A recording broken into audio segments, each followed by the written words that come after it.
Chapter 6. Kay's uncle, Lenny. One afternoon, it was just before the day's letters went out, and Kay was very busy.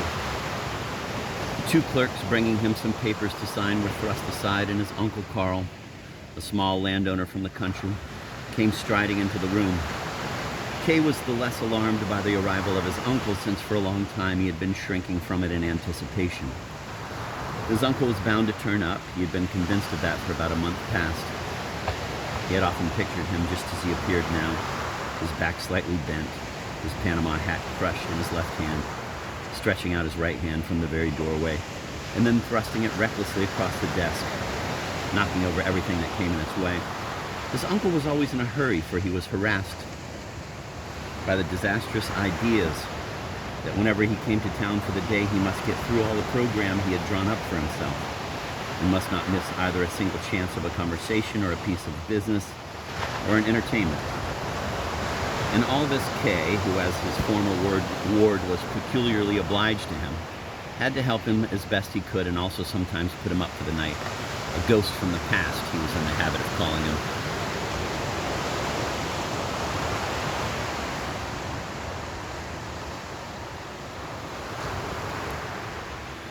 Immediately after his first greetings, he had no time to sit down in the chair which Kay offered him. He begged Kay to have a short talk with him in strict privacy. "It is necessary," he said, painfully gulping. "It is necessary for my peace of mind." Kay at once sent his clerks out of the room with instructions to admit no one. "What is this I hear, Joseph?" cried his uncle, when they were alone, sitting down on the desk and making himself comfortable by stuffing several papers under him without looking at them. Kay said nothing. He knew what was coming. But being suddenly released from the strain of exacting work, he resigned himself for the moment to a pleasant sense of indolence, and gazed out through the window at the opposite side of the street, of which only a small triangular section could be seen from where he was sitting. A slice of empty house wall between two shop windows. "You sit there staring out of the window," cried his uncle, flinging up his arms. "For God's sake, Joseph, answer me. Is it true? Can it be true?" "Dear uncle," said Kay, tearing himself out of his reverie. "I don't know in the least what you mean." "Joseph," said his uncle warningly, "you've always told the truth as far as I know. Am I to take these words of yours as a bad sign?" "I can guess certainly what you're after," said Kay accommodatingly. "You've probably heard something about my trial." "That is so," replied his uncle, nodding gravely. "I've heard about your trial." "But from whom?" asked Kay. "Erna wrote to me about it," said his uncle. "She doesn't see much of you, I know. You don't pay much attention to her, I regret to say, and yet she heard about it. I got the letter this morning and of course took the first train here. I had no other reason for coming, but it seems to be a sufficient one. I can read you the bit from her letter that mentions you." He took the letter from his wallet. "Here it is." She writes, "I haven't seen Joseph for a long time. Last week I called at the bank, but Joseph was so busy that I couldn't see him. I waited for almost an hour, but I had no leave then, for I had a piano lesson. I should have liked very much to speak to him. Perhaps I shall soon have the chance. He sent me a great big box of chocolates for my birthday. It was very sweet and thoughtful of him. I forgot to write and mention it at the time, and it was only your asking that reminded me. For I may tell you that chocolate vanishes on the spot in this boarding school. Hardly do you realize that you've been presented with a box when it's gone. But about Joseph, there's something else that I feel I should tell you."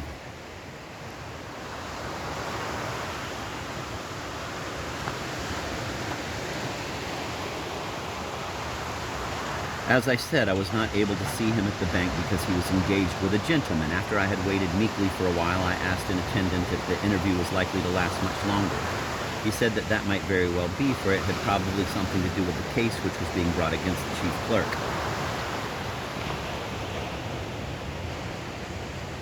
I asked what case, and was he not mistaken, but he said he was not mistaken. There was a case, and a very serious one too. But more than that, he did not know. He himself would like to help Herr K, for he was a good and just man. But he did not know how he was to do it, and he only wished that some influential gentleman would take the chief clerk's part. To be sure, that was certain to happen, and everything would be all right in the end, but for the time being, as he could see from Herr K's state of mind, things looked far from well. Naturally, I did not take all this too seriously. I tried to reassure the simple fellow and forbade him to talk about it to anyone else, and I'm sure it's just idle gossip. All the same, it might be as well if you, dearest father, were to inquire into it on your next visit to town. It will be easy for you to find out the real state of things, and if necessary, to get some of your influential friends to intervene.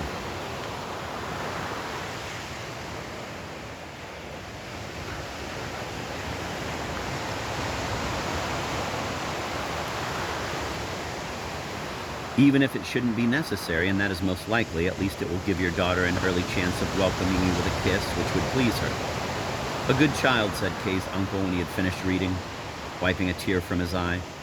Kay nodded. He had completely forgotten Erna among the various troubles he had had lately, and the story about the chocolates she had obviously invented simply to save his face before his uncle and aunt was really touching, and the theater tickets, which he now resolved to send her regularly, would be a very inadequate return, but he did not feel equal at present to calling out her boarding school and chattering to an 18-year-old flapper. "And what have you got to say now?" asked his uncle, who had temporarily forgotten all his haste and agitation over the letter, which he seemed to be rereading. "Yes, uncle," said Kay, "it's quite true." "True?" cried his uncle. "What is true? How on earth can it be true? What case is this? Not a criminal case, surely." "Criminal case," answered Kay. "And you sit there coolly with a criminal case hanging around your neck?" cried his uncle, his voice growing louder and louder. "The cooler I am, the better in the end," said Kay wearily. "Don't worry. That's a fine thing to ask of me," cried his uncle. "Joseph, my dear Joseph, think of yourself, think of your relatives, think of our good name. You have been a credit to us until now. You can't become a family disgrace. Your attitude," he looked at Kay with his head slightly cocked, "doesn't please me at all. That isn't how an innocent man behaves if he's still in his senses. Just tell me quickly what it is all about so that I can help you. It's something to do with the bank, of course." "No," said Kay, getting up. "But you're talking too loudly, Uncle. I feel pretty certain the attendant is listening at the door, and I dislike the idea. We'd better go out somewhere. I'll answer all your questions then as far as I can. I know quite well that I owe the family an explanation." "Right," cried his uncle. "Quite right. But hurry, Joseph, hurry."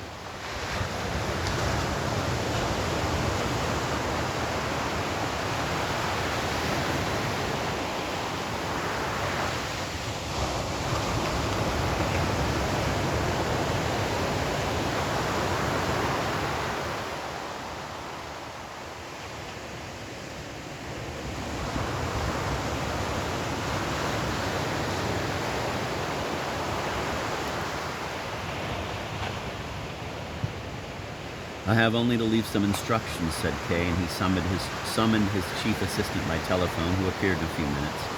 In his agitation, Kay's uncle indicated to the clerk by a sweep of the hand that Kay had sent for him, which, of course, was obvious enough. Kay, standing beside his desk, took up various papers and, in a low voice, explained to the young man, who listened coolly but attentively, what must be done in his absence.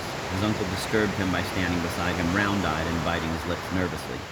He was not actually listening, but the appearance of listening was disturbing enough in itself. He next began to pace up and down the room, pausing every now and then by the window or before a picture with sudden ejaculations such as, "It's completely incomprehensible to me," or "Goodness knows what's to come of this." The young man behaved as if he had noticed nothing, quietly heard Kay's instructions to the end, took a few notes, and went, after having bowed both to Kay and to his uncle, who, however, had his back to him just then and was gazing out of the window, flinging out his arms and clutching at curtains.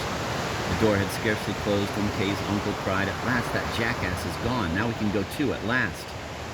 Unluckily, Kay could find no means to make his uncle stop inquiring about the case in the main vestibule, where several clerks and attendants were standing about, while the assistant manager himself was crossing the floor.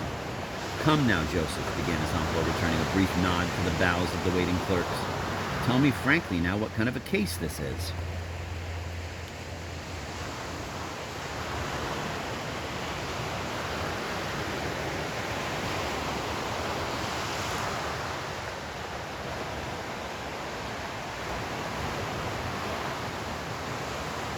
Kay made a few non-committal remarks, laughing a little, and only on the staircase explained to his uncle that he had not wanted to speak openly before the clerks. "Right," said his uncle, "but get it off your chest now." He listened with bent head, pulling hastily at a cigar. "The first thing to grasp, Uncle," said Kay, "is that this is not a case before an ordinary court." "That's bad," said his uncle. "What do you mean?" asked Kay, looking at his uncle. "I mean that it's bad," repeated his uncle. They were standing on the outside steps of the bank as the doorkeeper seemed to be listening.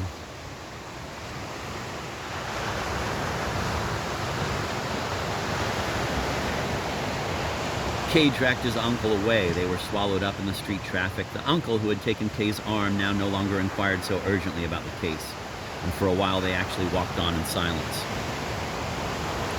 "But how did this happen?" his uncle asked at last, stopping so suddenly that the people walking behind him shied off in alarm. "Things like this don't occur suddenly. They pile up gradually. There must have been indications. Why did you never write to me? You know I would do anything for you. I'm still your guardian in a sense. Until now I have been proud of it. Of course I'll do what I can to help you, only it's very difficult when the case is already underway. The best thing, at any rate, would be for you to take a short holiday and come to stay with us in the country. You've got a bit thinner, I notice that now. You get back your strength in the country. That would be all to the good, for this trial will certainly be a severe strain on you. But besides that, in a sense, you'd be getting away from the clutches of the court. Here they have all sorts of machinery which they will automatically set in motion against you, depend on that. But if you were in the country, they would have to appoint agents or get at you by letter or telegram or telephone. That would naturally weaken the effect. Not that you would escape them altogether, but you'd have a breathing space.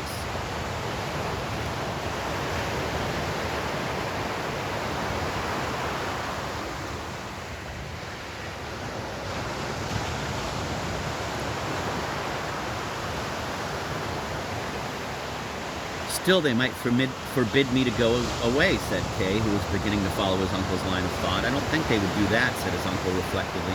After all, they wouldn't lose so much by your going away. I thought, said Kay, taking his uncle's arm to keep him from standing still, that you would attach even less importance to this business than I do, and now you are taking it so seriously. Joseph, cried his uncle, trying to get his arm free so as to be able to stand still. Only Kay would not let him. You're quite changed. You always used to have such a clear brain. And is it going to fail you now? Do you want to lose this case? And do you know what that would mean? It would mean that you would be absolutely ruined and that all your relatives would be ruined too, or at least dragged in the dust. Joseph, pull yourself together. Your indifference drives me mad. Looking at you, one would almost believe the old saying, cases of that kind are always lost. Dear uncle, said Kay, it's no use getting excited. It's as useless on your part as it would be on mine. No case is won by getting excited. You might let my practical experience count for something. Look how I respect yours, as I have always done, even when you astonish me.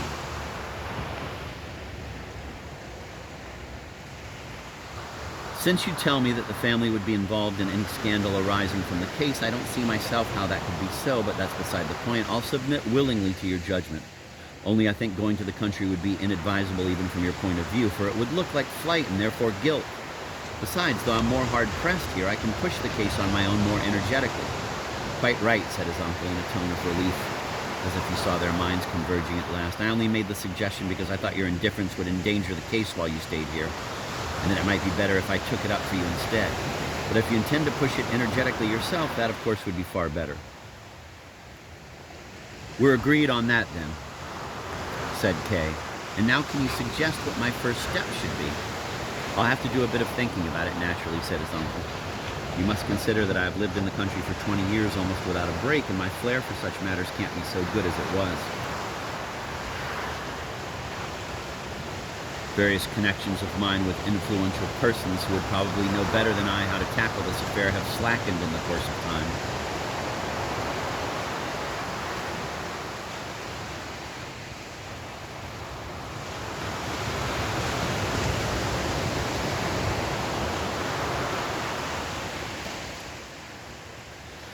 I'm a bit isolated in the country, as you know yourself. Actually, it's only in emergencies like this that one becomes aware of it.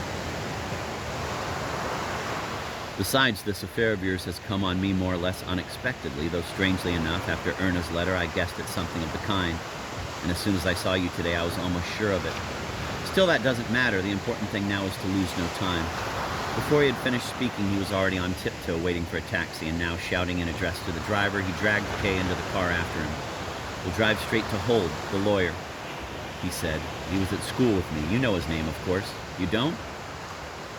That is really extraordinary. He has quite a considerable reputation as a defending counsel and a poor man's lawyer.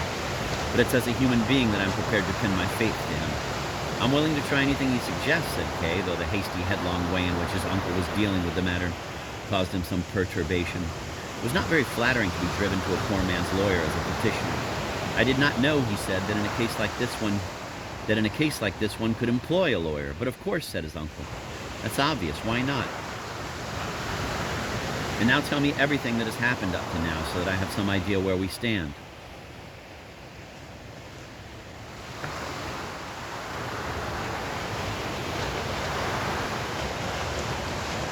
Kay at once began his story and left out no single detail, for absolute frankness was the only protest he could make against his uncle's assumption that the case was a terrible disgrace. Fraulein Berstner's name he mentioned only once and in passing, but that did not detract from his frankness, since Fraulein Berstner had no connection with the case. As he told his story, he gazed out through the window and noted that they were approaching the very suburb where the law court had its attic offices. He drew his uncle's attention to this fact, but his uncle did not seem to be particularly struck by the coincidence.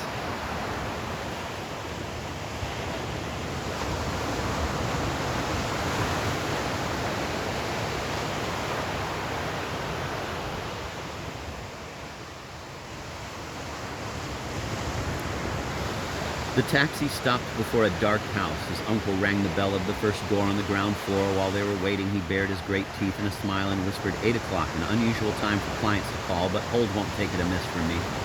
Behind a grill in the door, 2 great dark eyes appeared, gazed at the 2 visitors for a moment, and then vanished again. Yet the door did not open. Kay and his uncle assured each other that they had really seen a pair of eyes. A new maid, probably afraid of strangers, said Kay's uncle, and knocked again. Once more the eyes appeared, and now they seemed almost sad, yet that might have been an illusion created by the naked gas jet, which burned just over their heads and kept hissing shrilly but gave a little light.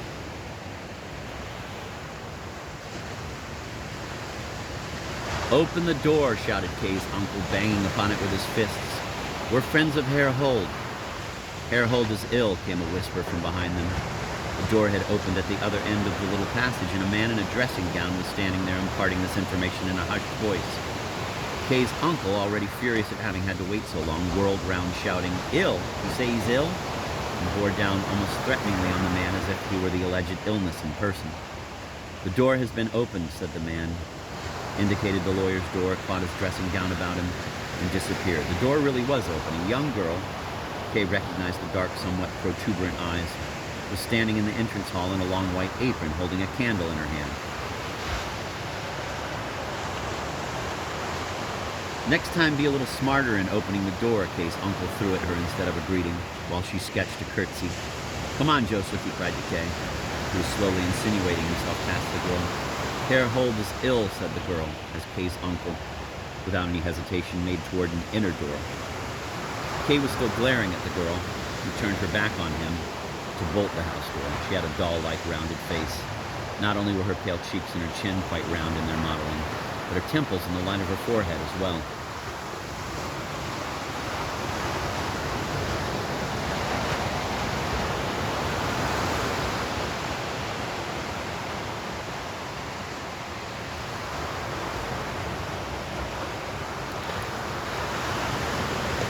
Joseph, Kay's uncle shouted again, and he asked the girl, Is it his heart? I think so, said the girl. She had now found time to precede him with the candle and open the door of a room. In one corner, which the candlelight had not yet reached, a face with a long beard was raised from a pillow.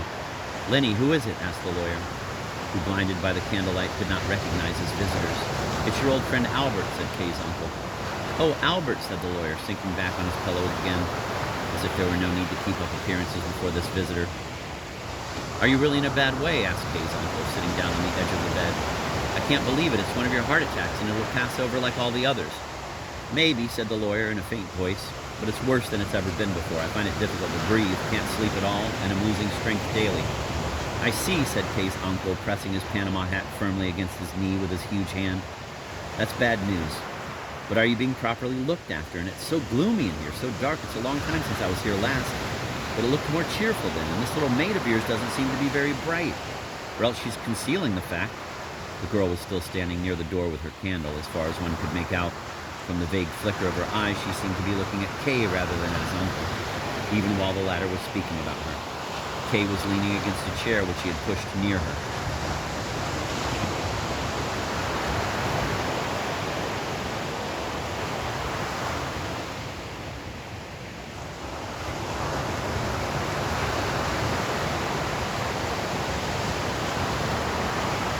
When a man is as ill as I am, said the lawyer, he must have quiet. I don't find it gloomy. After a slight pause, he added, and Lenny looks after me well. She's a good girl. But this could not convince Kay's uncle, who was visibly prejudiced against the nurse, and though he made no reply to the sick man, he followed her with a stern eye as she went over to the bed, set down the candle on the bedside table, bent over her patient, and whispered to him while she rearranged the pillows. Kay's uncle, almost forgetting that he was in a sick room, jumped to his feet and prowled up and down behind the girl. Kay would not have been surprised if he had seized her by the skirts and dragged her away from the bed.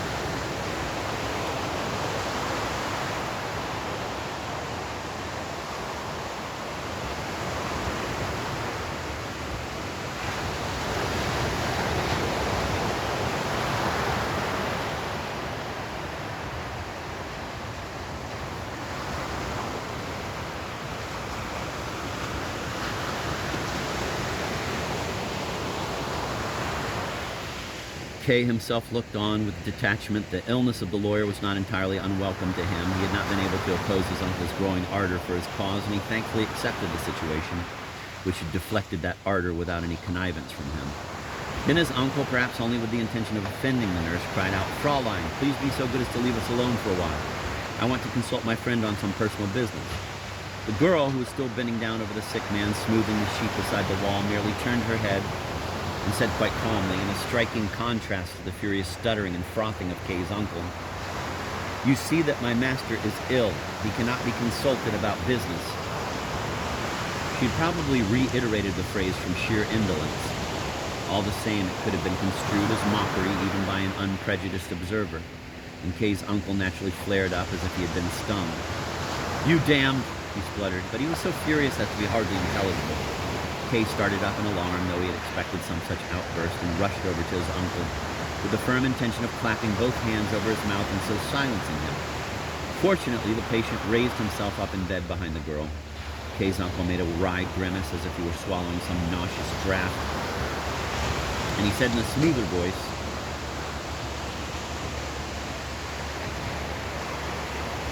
"I assure you we aren't altogether out of our senses. If what I ask were impossible, I should not ask it. Please go away now." The girl straightened herself beside the bed, turning full toward Kay's uncle. But with one hand, at least, so Kay surmised, she was patting the lawyer's hand. "You can discuss anything before Lenny," said the lawyer in a voice of sheer entreaty. "This does not concern myself," said Kay's uncle. "It is not my secret." And he turned away as if washing his hands of the matter, although willing to give the lawyer a moment for reconsideration.